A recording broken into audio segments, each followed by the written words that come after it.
മഴക്കാലം എന്നും നമുക്ക് വിനോദത്തിന്റെ ഒരു കാലമായിരുന്നു. വലിപ്പ ചെറുപ്പമില്ലാതെ കൂട്ടുകാരുമായി തൊടിയിൽ ഉല്ലസിച്ച് നടക്കുന്ന കാലം. എന്നാൽ ഇന്ന് സ്ഥിതി ആകെ മാറിയിരിക്കുന്നു. തനിക്കുണ്ടായ എന്തിൻ്റെയോ കുറവുകൾക്ക് പകതീർക്കുന്ന ഒരു രൗദ്രഭാവിയായി മഴ മാറിയിരിക്കുന്നു.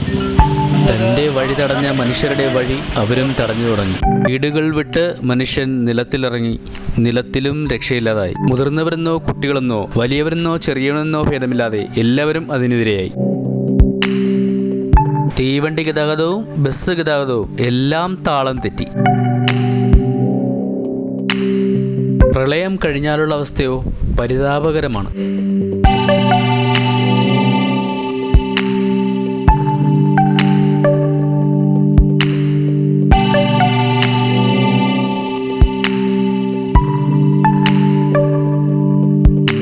രക്ഷപ്പെടുത്തിയെടുത്ത ജീവനല്ല, മണ്ണിനടിയിൽ നിന്ന് കണ്ടെടുക്കുന്ന ശവശരീരങ്ങളാണ് ഇവർ വൃത്തിയാക്കുന്നത്.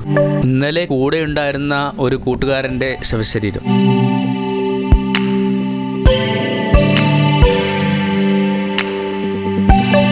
ഇന്നലെ വരെ ഇവരുടെ അയൽവാസിയായിരുന്നവൻ ഇന്ന് ഇല്ല. ഈ സഹായാഭ്യർത്ഥനകൾ നമുക്ക് നിരാകരിക്കാനാവുമോ? വെള്ളത്തിന്റെ ശക്തമായ ഒഴുക്കിൽ പാലങ്ങൾക്ക് സ്ഥാനഭ്രംശം സംഭവിച്ചിട്ടുണ്ട്.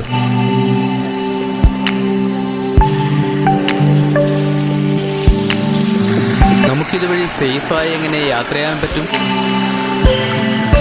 ഇവയെല്ലാം പുനർനിർമ്മിക്കപ്പെടണം. ഇനി എന്ത് എന്ന ഘട്ടത്തിലാണ് നാം എത്തി നിൽക്കുന്നത്. ഇപ്പോൾ നമുക്ക് ആവശ്യം വിദ്വേഷവും വിഭാഗീയതയും സ്വാർത്ഥ ചിന്തയും അല്ല. അത് നമ്മെ തന്നെ നശിപ്പിക്കുകയുള്ളൂ. നമുക്കിപ്പോൾ ആവശ്യം ഒത്തൊരുമയുടെ പ്രവർത്തിക്കുന്ന ഒരു മനസ്സാണ്. പ്രളയക്കെടുതിയിൽ അകപ്പെട്ടുപോയ സഹോദരങ്ങൾക്ക് ഒരു കൈത്താങ് കൊടുക്കേണ്ടത് നമ്മുടെ കടമയാണ്.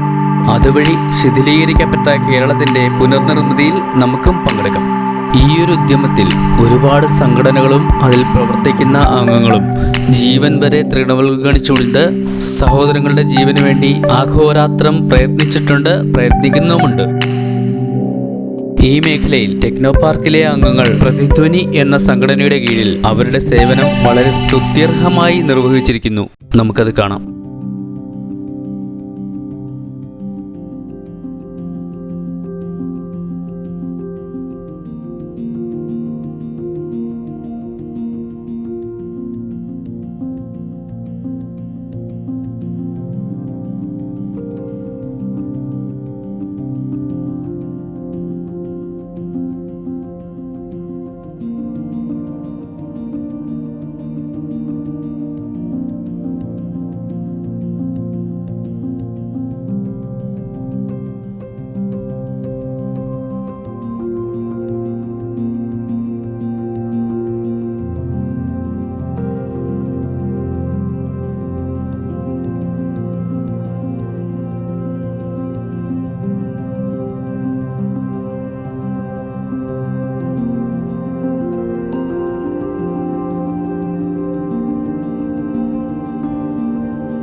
ഈ പ്രതിസന്ധി ഘട്ടത്തിൽ ഇവർ കാണിച്ചു തന്ന ഒത്തൊരുമ പോലെ നമുക്ക് ഒരു മനസ്സോടെ നിന്ന് കേരളത്തെ കെട്ടിപ്പടുത്തെടുക്കാം.